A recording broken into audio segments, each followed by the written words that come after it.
નમસ્કાર, બોડેલીમાં આપનું સ્વાગત છે. હું છું બરકતુલ્લા ખાતરી. બોડેલીનો અરસંગ પુલ નુકસાન થવાના કારણે બંધ કરી દેવામાં આવ્યો છે. બંને તરફ પોલીસ દ્વારા બેરિકેડ ગોઠવી દેવામાં આવી છે અને રસ્તો બંધ કરી દેવામાં આવ્યો છે. બંને બાજુ પર બેરિકેડની સાથે બંદોબસ્ત પણ ગોઠવવામાં આવ્યો છે. આપણે જોઈ શકીએ છીએ અહીંયા બેરિકેડ ગોઠવેલી છે અને લોકો પણ અહીં ચાલતા અવર જવર કરે છે. વાહનો માટે પ્રતિબંધ મૂકી દેવામાં આવ્યો છે. લોકો ફરીને આજુબાજુના રસ્તાઓ છે વૈકલ્પિક ત્યાંથી પસાર થઈ રહ્યા છે. જે ડેમેજ થયું છે પુલમાં એ લેફ્ટ એબટમેન્ટ છે પુલનો, જે મોડાસરના છેડા પાસેનો છે. ત્યાં આપણે જોઈ શકીએ છીએ લગભગ 8 ફૂટ જેટલું ગાબડું પડેલું છે અને આ એબટમેન્ટ છે એની બાજુમાં એનો એપ્રોચ છે. એપ્રોચને લગતો આ ગાબડું છે. આમ જોવા જઈએ તો એનું જે બેઝિક સ્ટ્રક્ચર છે આરસીસી નું કહી શકાય ડેક છે એની પણ ડેમેજ એ નથી. આ ડેમેજ છે તે માટી પુરાણ છે એ સહિતનું છે. એટલે માટી પૂરીને ડામર કરી દેશે એટલે પાછું રિપેર પણ થઈ જાય એવી પરિસ્થિતિ દેખાઈ રહી છે. પરંતુ વચ્ચે બે જગ્યા ઉપર એનું જે પુલના જે બે ડેક છે એનું જે જંકશન આવે છે ત્યાં પર બે જગ્યા પર હજુ નુકસાન થયેલું છે. એને ખોતરી અને ત્યાં માલ ભરવા માટે અને એનું રિપેરિંગ કરવા માટેની પ્રક્રિયા હાલ ચાલતી એમ નજરે પડી રહી છે. પરિસ્થિતિ અત્યારે નજરે પડી છે.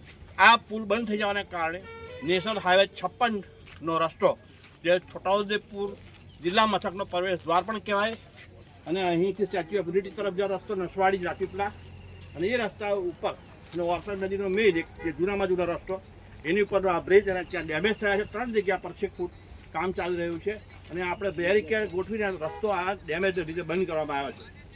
આપણે ફરી એક વખત તમે જુઓ કે જે સ્ટ્રક્ચર છે તે અહીંયા ડામરના પોપડા નીચે અહીંયા નીચેની સાઈડ પરથી કે માટી પુરાણ કર્યું હશે તે બેસી ગયું હશે. એને લીધે આખો ભાગ છે તે રીતે બેસી ગયો છે. આ સ્ટ્રક્ચરલ ફેલ્યોર નથી, પરંતુ આપણે એમ કહી શકીએ કે અહીંથી જે એનું માટી પુરાણ કરવામાં આવે છે એબટમેન્ટને અડીને એનો ભાગ છે તે બેસી ગયો છે અને એ ફરી પાછું રિપેર કરવામાં ઘણો લાંબો સમય નહીં લાગે. પરંતુ એને સ્ટેબલ કરવું પણ ખૂબ જરૂરી છે કે સ્ટેબિલિટી જેની જોખમાતી હોય. સ્ટ્રક્ચરલ સ્ટેબિલિટીનો બાબતનો આમાં નથી આવતો. જે રિપેરિંગ કરવામાં આવ્યું છે તે સ્ટ્રક્ચરલ સ્ટેબિલિટી ઓરિએન્ટેડ કામ છે. આ કામ છે તે સ્ટ્રક્ચરલ સ્ટેબિલિટી ન કહી શકાય, કારણ કે જે એના બીમ છે, એના જે ગર્ડર્સ છે અને એના જોઈન્ટ્સ છે, તમામ બીજા પેરામીટર્સ આપણે વાત કરીએ તો તે તમામ છે તેની બાબત નથી આવતી. પરંતુ અહીં એનું જે બેકફિલિંગ છે એબટમેન્ટ બેકફિલિંગ તેમાં ધોવાણ થયું છે. આપણે અહીં સ્થાનિક લોકો જે આવેલા છે એમને હું વાત કરીએ અને પૂછીશું. અને આ પુલ અત્યારે આ બનાવ આજે બન્યું છે એને લીધે આજે શનિવારે સવારે આ ઘટના બનતાની સાથે જ આ બ્રિજને બંધ કરી દેવાતા યાતાયાત પ્રભાવિત થયો છે. છોટાઉદેપુર જિલ્લાનો આ મહત્વનો પ્રવેશ દ્વાર. પુલથી આવવા જવાવાળા બાળકો પણ અત્યારે પગપાળા પુલના પેલે પારથી પેલી દિશાથી બોડેલી દિશાથી જો સ્કૂલમાં ગયેલા સવારમાં તે લોકો ચાલતા આ દિશામાં આવે છે ને જે લોકો જવા માગી રહ્યા છે તે લોકો અત્યારે અહીંથી પગપાળા સામે કિનારે વાહન મૂકી અને જાણે પથ્થર યુગમાં સરી પડ્યા એવો આભાસ અને અહેસાસ બોડેલી સહિતના વિસ્તારના અલગ આખો બોડેલીના લગભગ 100 ગામ આ બ્રિજ સાથે સંકળાયેલા છે આ રસ્તા સાથે. અને બોડેલીની અંદરનો જે પહેલાં આજે 1990માં જે બનાવ બન્યો હતો પુલ તૂટ્યા તે વખતે એની યાદ પણ અપાવી રહ્યો છે. આ પ્રકારની ઘટનાઓ જ્યારે દુરસ્તી કામ ચાલી રહ્યું છે અને ડુંગરવાટનો પુલ પણ અત્યારે ચાલુ થઈ ગયો છે, ત્યાં પણ ગાબડા પડેલા ત્યાંના સ્થાનિક લોકો જણાવી રહ્યા છે. તો આ રિપેરિંગ કામ કેવું કરવામાં આવે છે કે જે અગાઉ હતું એના કરતાં વધારે ડેમેજ અત્યારે જોવા મળી રહ્યું છે. લોકોનો વિશ્વાસ ભંગ થઈ રહ્યો છે અને વિશ્વાસ સંપાદિત કરવા માટે NH highway national highway authority of India તંત્રએ ફરી એક વખતે એના જે અધિકૃત અધિકારીઓ છે અને જે મુંબઈ જે એના ઇન્સ્ટિટ્યૂટ છે ટેકનિકલ ઇન્સ્ટિટ્યૂટ તેના અધિકારીઓએ પણ મુલાકાત લેવી જોઈએ અને સંજ્ઞાનમાં લઈ જે વાતને કે ખરેખર આની સ્ટેબિલિટીનો મામલો આવ્યો. કલેક્ટરે સ્ટ્રક્ચરલ સ્ટેબિલિટીની રિપોર્ટ પણ મંગાવ્યો. ત્યાર પછી એને ક્યાં ક્યાં ડેમેજ છે એ બધી વાત આવી.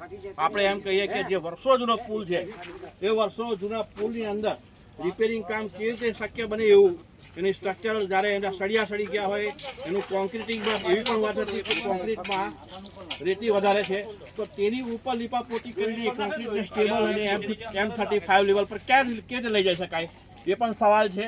70-75 વર્ષનો કોઈ ઘરડો વૃદ્ધ વ્યક્તિ હોય તો તેની ઉપર તમે લીપાપોતી કરીને જવાન બનાવવાનો પ્રયાસ કરવામાં આવે, પરંતુ એના હડકા ખોખરા થઈ ગયેલા હોય, સ્નાયુઓ ખસડી પડેલા હોય તો એવી અવસ્થાની અંદર એ વાત માણસની ઉંમરને તમે છુપાવવાનો પ્રયાસ કરો અને એની અંદર તમે ઉર્જા 35 વર્ષ 30 વર્ષના માણસ જેવું હોદો તે પણ શક્ય બને નહીં. એ સ્વાભાવિક વાત છે.